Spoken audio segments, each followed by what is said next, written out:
আসসালামু আলাইকুম। আপনারা এই মুহূর্তে যে ভিডিও চিত্রটি দেখতে পাচ্ছেন, এটি হচ্ছে গাইবান্ধা জেলার সাগাতা থানার একটি চিত্র। বন্যার পানি আকস্মিকভাবে হঠাৎ বৃদ্ধি পাবার কারণে পানির চাপে এই রাস্তাটি ভেঙে গেছে। এখানে প্রায় ২০ থেকে ২৫ ফিট রাস্তা ভেঙে গেছে। পানির তীব্র স্রোতের কারণে এখানে অনেক গভীর হওয়ার সম্ভাবনা প্রবলভাবে দেখা দিয়েছে। স্থানীয় সূত্রে জানা যায়, প্রায় রাত ৩টার পর থেকে এই ভাঙনের সৃষ্টি হয়। এরপর আস্তে, আস্তে ভাঙনটি অনেক বড় আকার ধারণ করে, যেটা আপনারা এই মুহূর্তে দেখতে পাচ্ছেন। এই ভাঙনে কিন্তু প্রচুর স্রোত আছে, এখানে বেশ কিছু গাছ পড়ে গেছে।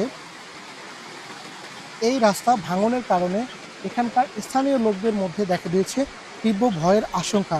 এখানে আপনারা দেখতে পাচ্ছেন স্রোতের বিপরীতে বেশ কিছু ঘরবাড়ি দেখা যাচ্ছে। এই ঘরবাড়িগুলো নিয়ে রয়েছে মানুষের মধ্যে নানা আশঙ্কার সৃষ্টি। পানির প্রবল চাপে এই রাস্তাটি ভেঙে যাওয়ায় মানুষের মধ্যে দেখা দিয়েছে নানা রকম হতাশা। কারণ এই রাস্তাটি দিয়ে প্রায় চলাচল করত কয়েক হাজার মানুষ। তীব্র পানির চাপে রাস্তাটি ভেঙে যাওয়ার ভিডিও সোশ্যাল মিডিয়ায় মুহূর্তেই ভাইরাল হয়ে যায়। এরপর থেকেই স্থানীয় লোকজন এখানে ভিড় জমাতে শুরু করে সেই রাস্তা ভাঙনটি দেখার জন্য।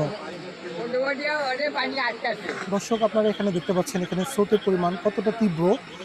এখানে তীব্র থেকে আরো তীব্রতা ধারণ করতে পারে বলে আশা করা যাচ্ছে। এখানে এই যে গাছটি দেখতে পাচ্ছেন, এই গাছটি কিন্তু থাকবে না।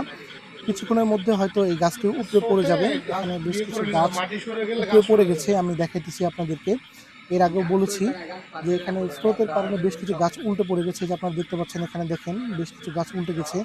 এই যে গাছটি দেখতে পাচ্ছেন, এই গাছটি স্রোতের কারণে কিন্তু উল্টে পড়ে যাবে। এখানে এই মুহূর্তে ভাঙন আরো তীব্র থেকে তীব্রতা ধারণ করেছে। বন্যার পানি ভয়াবহ রূপ ধারণ করার কারণে কিন্তু এই রাস্তা ভাঙনের সৃষ্টি হয়েছে। ভিডিওতে দেখতে থাকুন আপনারা কিরকম পানির স্রোত। এখানে আমি দেখাই দিচ্ছি আপনাদের, দেখেন এখানে এখানে কিন্তু মাটি কিন্তু স্রোতের সাথে মাটি ক্ষয়ে যাইতেছে এবং ভাঙন বৃদ্ধি পাইতেছে। দেখতে থাকুন।